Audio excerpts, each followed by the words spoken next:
Olá, pessoal.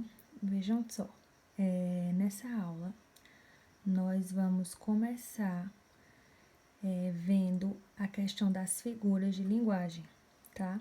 Nós temos inúmeras, certo? São várias figuras de linguagem. Serão várias aulas para a gente conseguir ver todas. Então, eu vou começar a partir de hoje. Eu preferi usar o livro porque a explicação dele, diante dos arquivos que eu estava pesquisando, a explicação do livro ela está melhor. E também porque fica mais fácil para vocês estudarem, certo? Aí vejam, vocês vão abrir na página 312. Lembrando que a gente sempre tem aquelas explicações, aqueles exercícios que nem sempre nós fazemos tudo, tá? Então, vê. Para iniciarmos a questão de figuras de linguagem, nós temos que relembrar a questão da linguagem figurada. O que é linguagem figurada? Linguagem figurada é quando nós utilizamos a língua sem utilizar as palavras dicionarizadas, ou seja, a língua ela vai ser usada em outro sentido, tá? Eu acho que eu até comentei na sala com vocês quando nós iniciamos o ano, que a questão da diferença entre sentido denotativo, que é o D, essa dicasinha, o D de dicionário, da palavra real, de sentido real, e o sentido conotativo, que é o sentido figurado. Então, vamos ver aqui. Nós vamos agora ver a questão das figuras de linguagem, nível 1, tá? Nós teremos 3 níveis. Aí, vejam, essa capa dessa revista aqui, ó, As Raízes da Corrupção. Então, vê, nós temos a palavra raízes, se for no sentido real, né? Raiz, parte da planta. E aqui nós temos ela no sentido figurado, que no caso as raízes seriam as origens, né? Da corrupção. Essa maçã também, ela tem um sentido, né? Um significado que de pecado, de algo errado. Quando a gente menciona ela, relembra ela nas escrituras bíblicas, né? Que tem a história de Adão e Eva, que a maçã ali, ela representa tipo o pecado. Então, essa maçã aí também está sendo usada no sentido figurado, tá?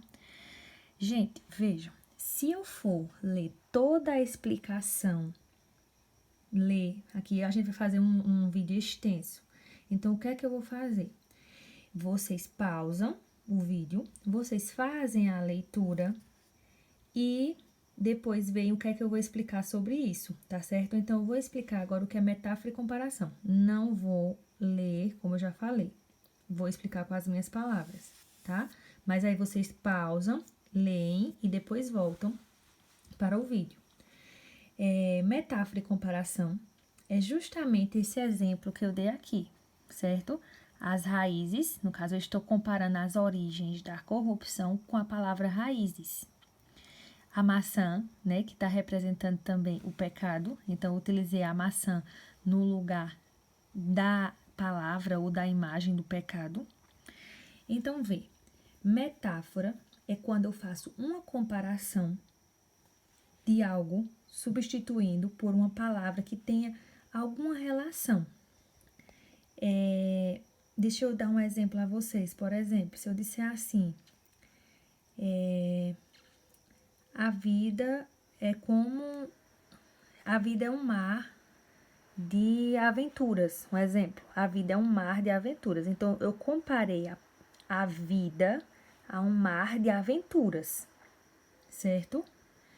Agora, se eu disser assim, a vida é como um mar de aventuras, vejam que eu utilizei a expressão como, tá? Então, quando eu utilizo essa expressão como, igual a vida é igual a vida é semelhante a vida é tal qual o mar. Então, todas as vezes que eu faço essa comparação, utilizando esses termos comparativos, um desses, eu estou falando de comparação. Mas quando essa minha comparação ela é direta, eu já vou, a vida é isso, então eu já estou fazendo uma comparação direta. Nós chamamos de metáfora, certo? Que nesse caso aqui das raízes da corrupção, eu usei uma metáfora. Agora, se eu dissesse assim, deixa eu ver aqui como é que eu poderia transformar essa frase. A corrupção é como as raízes, alguma coisa desse tipo. Aí eu estaria utilizando, né, a palavra como. Aí deixaria de ser metáfora e passaria a ser comparação. Vocês, quando lerem, vão ver que tem mais na frente, tem outros exemplos aqui, ó. Todo mundo é toureiro. Então, eu tô fazendo uma comparação direta, né, dizendo que todo mundo é toureiro. E eu posso dizer o seguinte, ó, todo mundo combate feito um toureiro, ó. Então, feito um, todo mundo é como um toureiro. Então, essa expressãozinha, feito um e como um, deixa de ser metáfora e passa a ser comparação. Ambas, né, ambas, tanto a metáfora como a comparação, elas são uma comparação. A diferença é que a metáfora é essa comparação direta, tá certo? Espero que qualquer coisa de dúvida vocês podem entrar em contato comigo. Mas assim, vocês lendo aqui a explicação dá pra entender de cheio, tá? Aí vamos para a próxima figura de linguagem. Nós temos aqui a parte de metonímia. Então, a metonímia é quando nós substituímos uma palavra por algo que a represente. Aí você vai dizer, ô professora, e a metáfora também? Elas são parecidas, mas aí vocês vão ver a diferença, vejam. Se eu disser o seguinte, ó, no título da matéria tem assim, que não dá para montado na fúria. Aí, no caso, o homem está montado no touro.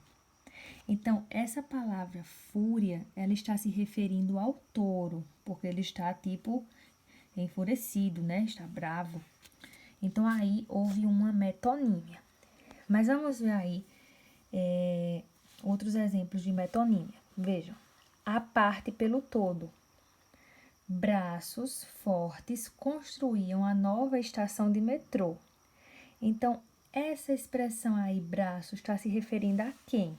Aos operários. Só que, nesse caso, nós não utilizamos a expressão operários, tá entendendo? A gente substitui por braços, porque os braços estão se referindo à força. Então, é uma metonímia. Quando nós substituímos, a gente usa muito isso, o nome do autor pelo título da obra, ou às vezes a questão da música, né? Vocês dizem assim, eu adoro ouvir fulano, tal cantor que vocês gostem, ou tal banda. Mas aí vocês não adoram, não gostam de ver aquele cantor, a fala dele. Vocês gostam de ver, no caso, ouvir as músicas. A mesma coisa são a questão dos livros. Eu adoro ler Milton Altum. Então, não é que eu gosto de ler sobre ele. Eu gosto de ler as obras dele, tá? Então, eu adoro ler Machado de Assis. Então, estou lendo Machado de Assis. Machado de Assis são o autor daquelas obras. Então, eu gosto das obras dele. Então, tudo isso é metonímia. Esse também nós utilizamos muito. A marca pelo produto. Você já tirou Xerox? A palavra Xerox, gente, é tipo uma marca, um nome que identificaram como a questão da fotocópia, que é o que a gente... Ninguém chega dizendo assim, vou tirar uma fotocópia, tá? Mas aí eu vou dar outro exemplo mais simples. Quantas vezes você diz assim, eu gosto do McDonald's, né? Eu vou ao shopping para comer McDonald's. Você não vai comer a empresa, você vai comer o produto. Eu só sei fazer miojo, não é miojo. Miojo é a marca, é macarrão instantâneo. Todinho, que é o achocolatado. E entre outras, Bombril. Bombril é a marca, é a esponja de aço, né? Então, esse aqui da marca pelo produto faz bastante parte do nosso dia a dia. O continente pelo conteúdo. Amo limonada, já tomei 3 copos. Você não tomou os copos. Você tomou a limonada que estavam dentro dos copos. Eu comi 3 pratos de almoço, né? Come mais só uma colher, né? Quando a gente tá dando comida ao bebê, então uma colherzinha a mais. Não é a colher, é o que tem na colher. Mas aí a gente utiliza essas expressões, né? Que no caso é o continente pelo conteúdo. O concreto pelo abstrato. Era uma decisão do Planalto. Planalto, que seria o poder executivo, cuja sede é o Palácio do Planalto. Então, ao invés de utilizar esse nome todo, poder executivo, tal, a gente utiliza uma expressão só Planalto, que é se referindo ao Palácio do Planalto. Tá entendendo? Então, a gente utiliza muito essa questão também de substituição de nomes, tá?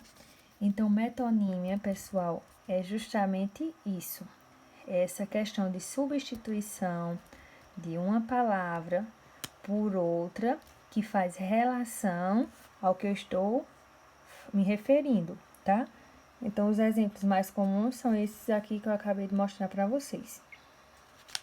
Só relembrando, leiam o texto antes de partir para a minha explicação.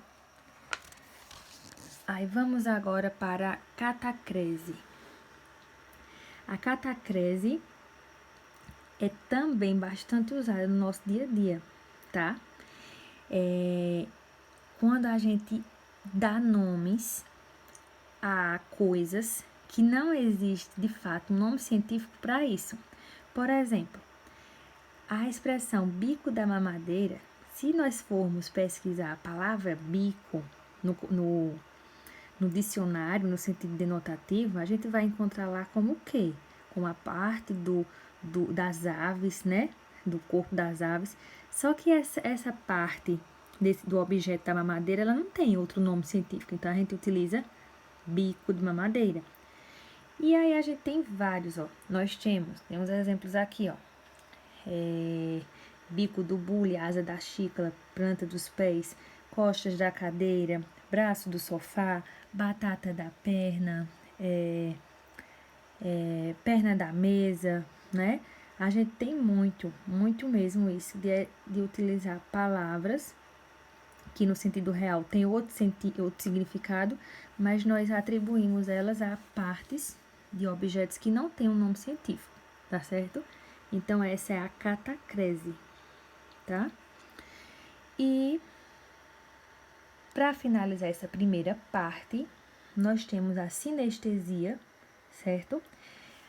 Essa sinestesia, ela é usada muito quando o autor ele tem o objetivo de chamar a atenção do leitor através dos órgãos de sentido.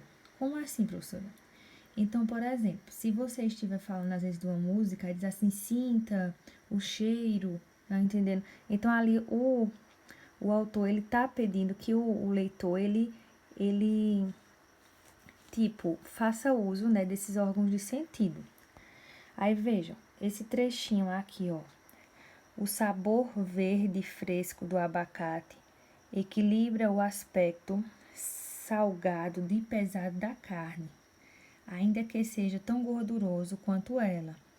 Explore os dois ao máximo em uma salada de espinafre precoce ou em um sanduíche reforçado de pão integral com maionese. Então, vê, na expressãozinha aí, o sabor verde e fresco.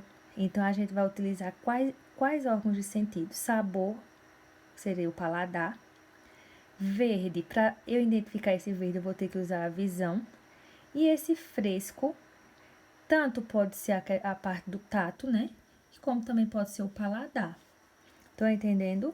Então, essas sinestesias serão esses textos que irão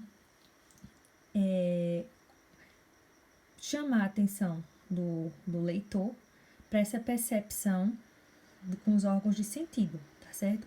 Então, vocês vão ver muito, essa aí é uma parte de um trecho de receita, mas vocês verão muito em músicas, tá? Em poemas, que pedem, né, do leitor essa questão dos órgãos de sentido, tá certo?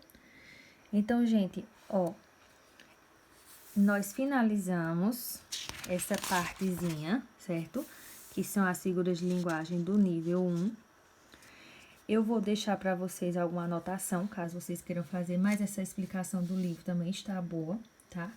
Aí vocês dêem uma lida e vão pro meu vídeo. Então, até a próxima aula e uma boa semana para vocês.